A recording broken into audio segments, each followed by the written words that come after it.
এখন বোধহয় উল্টো সাজে না, কমে গেছে, আগের থেকে কমে গেছে। মানে সেই জিনিসগুলো ফিরে এলে কতটা ভালো আগে তোমার আগের সংসাজতো ভোলা চাঁদে আগ্রা, তারপরে তো এই দুটো রথ হলো, জীবন একটা রথ করলো, সুরিপাড়ায় একটা রথ করলো, সংসাজে আগ্রা এবং ভোলা চাঁদের কম্পিটিশন হলো। দিনের রথের স্মৃতি কেমন ছিল? অনেক ভালো ছিল। গ্রামগঞ্জে থেকে লোক আসতো কত, ছাদে বাম্পারের লোক, গ্রামগঞ্জে থেকে বাইরি ফাইরি ব্যাগচাদরা মাথাপাড়া থেকে ব্যাপক লোকজন আসতো। আজকে ব্যবসায়ী সমিতির পক্ষ থেকে মন্ত্রীকে বলা হয়েছে বোলপুর শহরের জন্য একটা রথ, যেটা রেল ময়দান থেকে পরের বছর হয়তো শুরু করা হতে পারে। কি বলবেন এই বিষয়ে? দেখুন, আমি এইসব জগন্নাথের ব্যাপারে কিছু বলবো না। জগন্নাথ যেখান থেকে বেরোয় সেইখান থেকেই বেরোনো।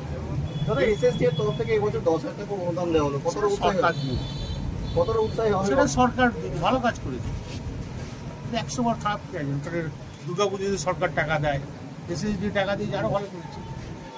এখন তো রথ বেড়েছে, মকরমপুরে 2টো হয়েছে, জীবন একটা 3টে, ঘোড়াচাঁদ একটা 4টে, আমাদের আগ্রা একটা 5টা, সুরিপাড়া একটা 6টা।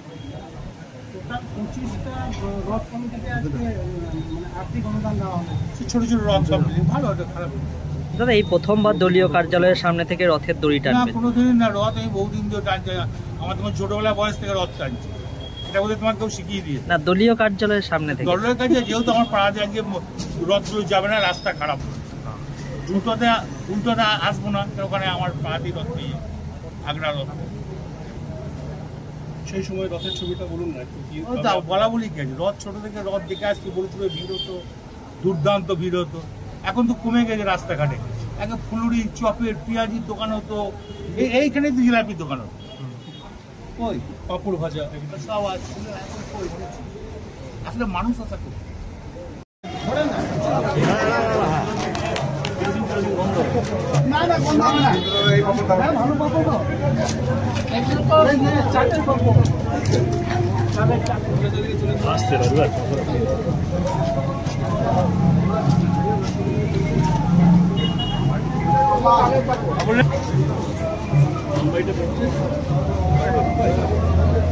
হাতে